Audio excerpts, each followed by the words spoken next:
Being Friday, it's Felinski Gorman time. I'm going to truncate that introduction because Joe Biden's taken up a lot of our time. So let's get straight into it, gentlemen. Patrick, I'll start with you. You like to be a bit of a diplomat, but when is it time for the Labor Party to stop saying, well, Paul Keating was a great Prime Minister, and just say, yep, he's got no idea about foreign policy anymore?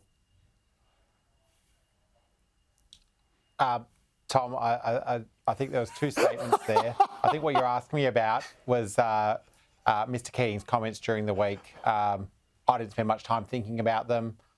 Let me say really clearly, your viewers, I think anyone who's watched Australia's foreign policy knows that Penny Wong is a spectacular foreign minister.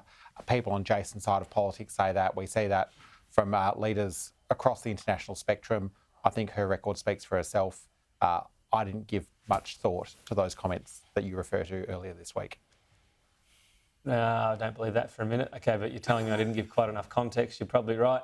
Jason, unity ticket here. I guess you and Labor can line up and disagree with Paul Keating, or did he have a point?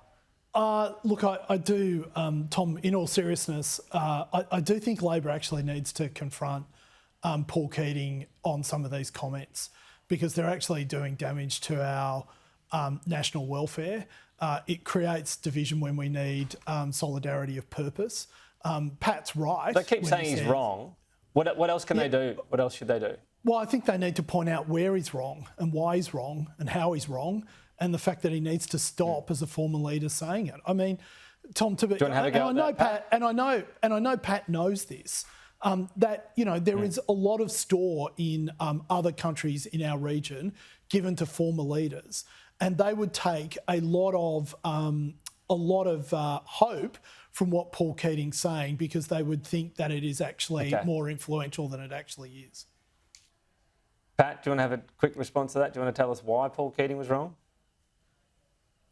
Look, I'm not going to run around talking about what former leaders should do. I'm not going to expect that Jason stops Tony Abbott writing for a range of interesting right-wing publications. I'm not going to expect that he gets Malcolm Turnbull to stop publishing books. Mr. Keating can have his views. They're not the Australian government's views. And we have very clearly, when it comes to foreign policy, you've got a Prime Minister, a Foreign Minister, a government who very clearly articulate Australia's position on important matters of national security and our diplomatic relationships. People outside of government don't do that. All right, another straight back. Tom, if I can just... No, I'm going to move on, Jason. We're very short on time getting through topics. I'm going to get all tabloid too. We already had it out on vehicle emissions this week. Let me just ask you this. Do you drive a hybrid or an electric around your, it's a teal seat now of McKellar? Yeah, I do. I drive a hybrid Camry, actually. Yeah. And Tom, if you want to know, I am desperate to buy a Tesla Cybertruck. So I'm looking forward to the announcement that they're coming to Australia soon. Yeah, Cybertruck. Absolutely. Is that because people have the baseball Tom, if you're nice to me, already? Tom, if you're nice to me, I'll even let you drive. And Pat, if you're not nice to me, you can sit in the passenger seat while Tom drives it. If you haven't seen the vision, I'm always nice to you, even when I disagree with you. To show how strong it is. So I think that's what Jason's showing there. The voters are still out for baseball bats even after he lost his seat. I'm getting mean today, aren't I? What about you, Pat? Is it an e-bike to get around the wine bars? I do have an e-bike, Tom, often to help get the 3-year-old to daycare and other things. So we've got the e-bike, and I do have I've got a Model 3 Tesla, which I have very much enjoyed driving. It's great to be able to charge it at home. Electric vehicles, as we know, are a big part of the future for Australia.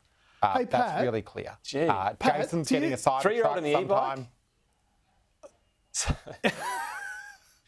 No, the 3-year-old. No, the 3-year-old takes Pat to 3-year-old takes Pat to childcare on the e-bike. It feels like that sometimes, Jason.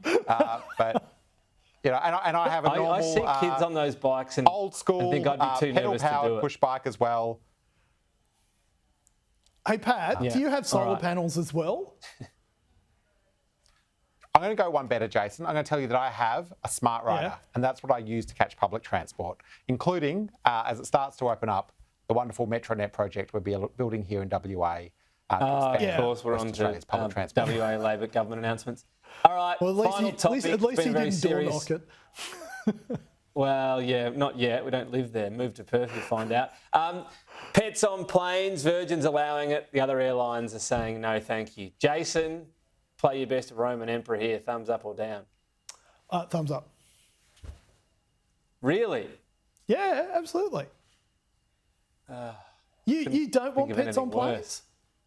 Why? No, the fewer seats to get up. It's hard enough as it is anyway. Are they all really toilet trained? But do the pets get their own seat, or do they sit in the lap of the passenger? They'd have to get their own seat, wouldn't they? Well, they take up less room than a human being does. I should have researched Certainly this human being.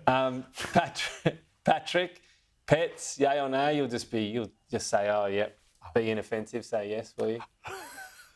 No, I'm a bad sample on this, Tom. I have terrible cat allergies. I will be looking for the flights with whatever the no pet logo is, because the idea of being stuck next to a cat on a plane for hours and hours, getting from Perth to the East Coast, just sounds like allergies, asthma, and a whole bunch of other stuff that I don't want to experience. So I'm not a huge fan, and I probably should have just kept that to myself. But that's how I feel. I've got a bigger question for Pat. Would he take a cat on his e-bike? That's the big question. No. All right. No. Wow, you really are I was going to tease the viewers anti-cat. and say we'll find out next week. Apparently the pets are on carry cases. Presumably, I guess you have them in your lap. Doesn't help Pat's allergies. Patrick, Jason, more of the big issues next week. Thank you.